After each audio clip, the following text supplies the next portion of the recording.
ეროვნული ჩემპიონატის დაწყებას მომზადებელი შეხვდა სიონის. გოლმისელებმა ზუგდიდში ბაიასთან დიდი ანგარიშით 0-3 წააგეს. სტუმართა მთავარმა მწვრთნელმა აღიარა, რომ შედეგი პრობლემების ლოგიკური გაგრძელება იყო. შეკრება არ გაგვივლია. რაც შეეძლეს ახლა ბიჭებმა ეთამაშეს. მეკარე არ ყავდა, მეორე მეკარე, ერთი მეკარე ჩამოვედით. დუბლებში თამაშობდა, მიიღო წითელი მიიღო და რა ვიცი, რა ვთქვა, ალბათ მოემზადებიან ბიჭები და შემდგომში კარგად უფრო უკეთესად გამოვლენ.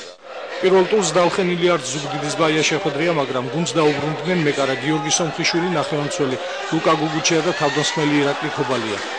მატჩი მასპინძელთა სრული უპირატესობით მიმდინარეობდა, მთავარი მოქმედი პირები კი სწორედ დაბრუნებული ფეხბურთელები იყვნენ. ანგარიში მეორე წუთზე გაიხსნა. გუგუჩია მცველებს იოლად გასცდა და გოლი ეფექტური დარტყმით გაიტანა.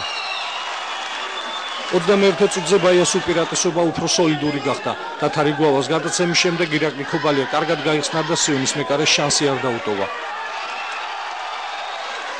გოლმისელები მეორე ტაიმში გააქტიურდნენ.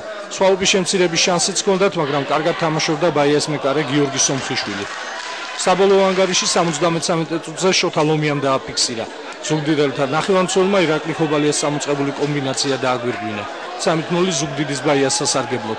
ელგუჯა ქომეთიანის გაწვრთნილებმა ყველას აჩვენეს, რომ მაღალი ადგილებისთვის ბრძოლა შეუძლიათ.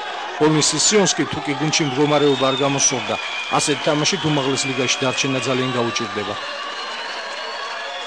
2 საათ ადრე შეუერთდი გუნდს და მიხარია რომ ახლა გუნდმა მაინც წარმატებით დაიწყო ჩემპიონატი და ნახოთ მომავალში ახალგაზრდული გუნდია და მე მგონი რომ საკმაოდ ანგარიშგასაწევი გუნდი იქნება. პირველი 20 წუთის მერე ბიჭებმა ჩათვალეს რომ უკვე თამაში მოგებული ჰქონდათ რახან 2-0 ვიგებდით, ამის მერე აურიეს და პრინციპში ხარისხი არ იყო რა, თამაშის ხარისხი არ იყო, მაგრამ მე მაინც იმედი მაქვს რომ თანდათანობით გამოვასწორებთ ამ მდგომარეობას, ფიზიკურადაც უფრო მოღონიერდებიან ბიჭები და იმედი მაქვს უკეთეს თამაშს ვითამაშოთ მომავალში.